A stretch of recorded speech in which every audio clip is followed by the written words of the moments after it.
Out of all of the animatronics we got to see in the Five Nights at Freddy's movie, one seemed to be oddly missing, that animatronic being the puppet. This theory hopes to explain the origins of the puppet in this new universe, and also possibly predict the basic plot for the inevitable sequel to the FNAF movie. I hope you enjoy. Very early on in the movie, it's established that Mike's younger brother Garrett was taken while they were both young. Mike believes he saw the killer's face at some point during the abduction, but it is lost deep in his subconscious. To try to figure out who took his brother, he has the same dream every night about the event, while hoping he can catch a glimpse of the killer's face. But these dream sequences are even more important than just being for Mike's character arc. These sequences hold crucial details that we can use to figure out the puppet's identity in this new universe. Let's start with the scene itself. Mike loses track of his younger brother while he was under his watch. He goes and searches for him, only to find his brother in the back of a stranger's car being taken away.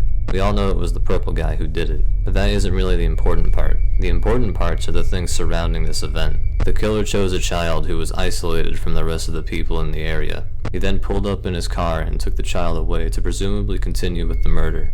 If you've been invested in this franchise for long enough, this series of events should sound very familiar to you. This is exactly what happens to Charlie in the Take Cake to the Children minigame in FNAF 2. A purple man pulls up in his car and kills the child separated from the rest of the group. This is the origin of the puppet in the game series, and I think it's the same here in the movie universe. I know that alone, however, isn't enough, so let me bring up a few more details. First of all, we know Garrett does not possess any of the main 5 animatronics. Freddy, Bonnie, Chica, Foxy, and Golden Freddy's souls are all accounted for in the movie, leaving very little room for such a seemingly important character to go. I highly doubt that the missing brother of the main protagonist would end up possessing someone unimportant, or just some regular animatronic. Secondly, the time at which this murder takes place is undoubtedly earlier in the movie's timeline, not only because Michael is just a kid, but also because the purple guy isn't using his Spring Bonnie costume. He has not yet discovered the signature calling card for his murders. Just like in the games, this is his first murder, just like Charlie was. Using these details, I think it would be safe to assume that this is the movie's version of the Take Cake minigame from FNAF 2. But as I said earlier, this theory goes deeper than just the puppet. We want to predict where the story will go, just for the fun of it. If you've played the games or read the books, you know that Charlie's father is Henry Emily, the business partner of William Afton. It would be safe to assume that the father of the puppet stand-in would be this world's version of Henry, but I still have some evidence of this claim since I know that assuming isn't enough. Henry in the Silver Eyes trilogy and Mike's dad both do very similar things after their children disappear. They also disappear. Although one of them was confirmed to go see the Freddy Fazbears in the sky, the other was not. So we do not know if Mike's dad is dead, or if he just left the picture. But either way, having the father figure of the possible puppet in this universe just disappear is very in character for Henry.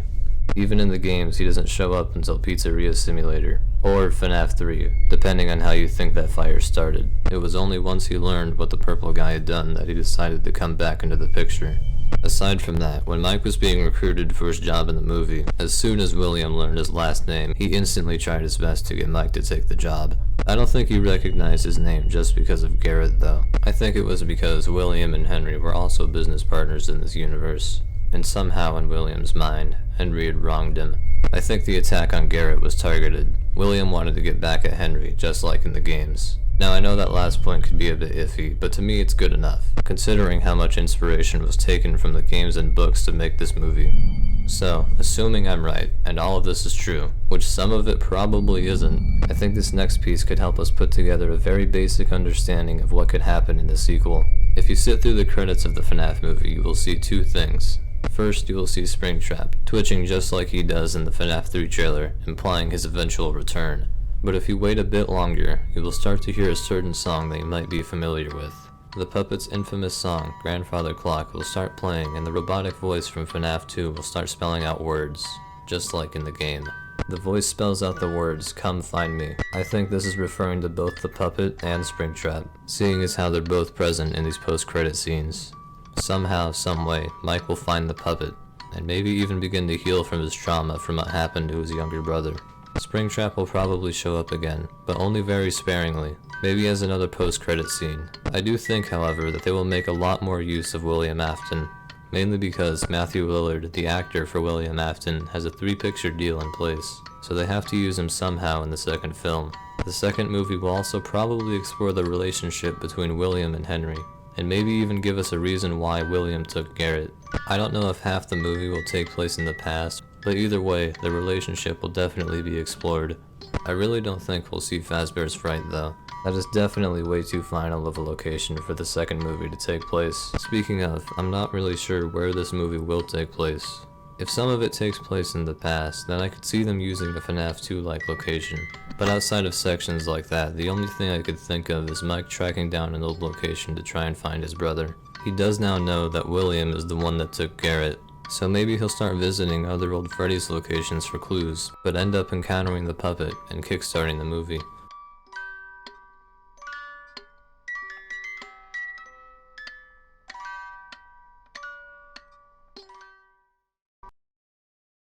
Hey, thanks for watching the video. Sorry about the background noise, that's my washing machine. I can't really stop it right now, but anyway, I know this information is like basically common knowledge now, but when I recorded the script for this video, it was totally a new revelation, and yeah, now that I've edited it, I see that now everyone thinks basically what this theory is saying, but I'm making it anyway, so screw you, timing, I guess. I don't know if I'm gonna make more theories, probably not, but if I do, then I'll try to do it in a similar way to this one, because this was fun to make.